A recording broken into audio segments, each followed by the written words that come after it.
Good morning! For today's video ay gagawa tayo ng chocolate cupcake na halos kaparehas lang din naman to ng mga ginagawa kong puto.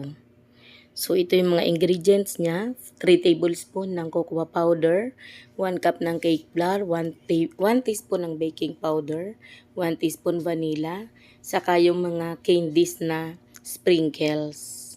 So cake flour po yan, 1 cup nilagay na natin. Di ko pala naisama sa ingredients yung 100 ml na water. Ayan na po yung cocoa powder. Ang gamit ko po dyan ay Dutch, ang brand. Hindi po tayo pwedeng gumamit ng mga cocoa powder na yung mga hindi branded kasi hindi po yun masarap. Pang champurado lang po yun. So ayan na yung 1 teaspoon ng baking powder. Yan, haluin lang natin mabuti. Then, lagay na natin yung cooking oil.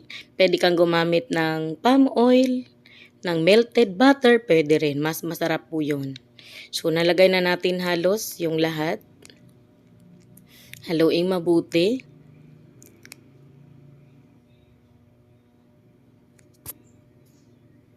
Yan, lagay na natin yung condensed milk. Yung condensed milk po na cowbell ay hindi naman po yan kasinlaki nung condensed milk ng mga Alaska. Maliit lang po yan na condensed milk.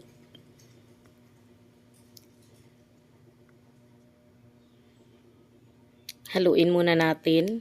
Malapot pa ito kaya dadagdagan pa natin siya ng water. Haluin ko lang muna ng konti.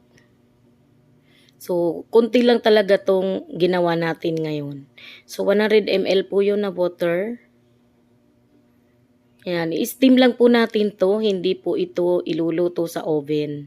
Pero, pwede mo tong iluto sa oven. So, ako po, itatry ko yung steam. May oven naman ako, pero try lang, para lang to sa mga walang oven, para di rin sila mapigilan na kaya rin palang gumawa ng mga ganitong klase ng mga cupcakes na homemade kahit wala kang oven. So ito ay steam ko lang. Gamit ko nga lang po yung steamer ng rice cooker. Mga 10 minutes, ayos na yan. So hinalo ko lang mabuti. Hindi ko po yan sinala. Diba pag gumagawa ko ng puto, sinasala ko. Ito po ay hindi ko po yan sinala. So, ilagay na natin. Naglagay ako dyan ng cupcake liner. Ayan, natutupi. Malaki kasi yung cupcake liner.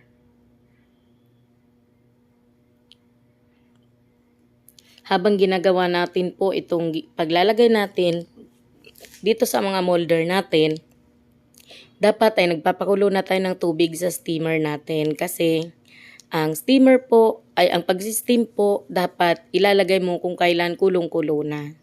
So habang naglalagay tayo ay kailangan na tayo. Nagpapakulo ng tubig. So ayan, ito na. Actually po second batch na to. Yung first batch po ay hindi na videohan, nakain na. So ito po second batch na lang po ito.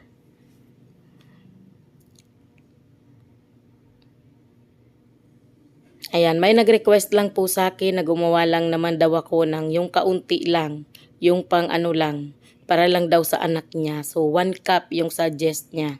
Kaya 1 cup po yan na ginawa natin. Cake flour, actually pwede ka po ditong gumamit ng all-purpose flour. So, ayan, ready na. Pwede na natin tong ilagay sa steamer.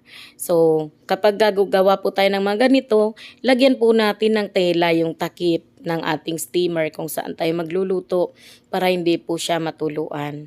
So, nakaset po yung induction cooker sa steam. Medyo high po kapag high temperature kapag nakalagay sa steam. Para sa mga magtatanong. So, sa loob po ng 10 minutes ay maluluto na po ang ating ginagawang cupcake na na steam. Pwede mo rin tong lutuin sa air fryer. Na-try ko na din po yan na magluto sa air fryer ng mga ganito.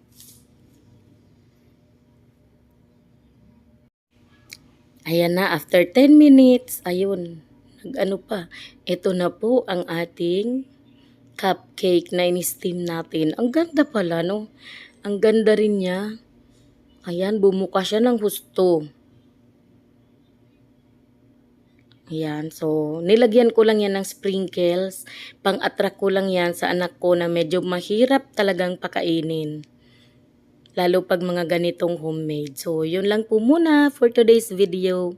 See you po sa mga susunod ko pang videos.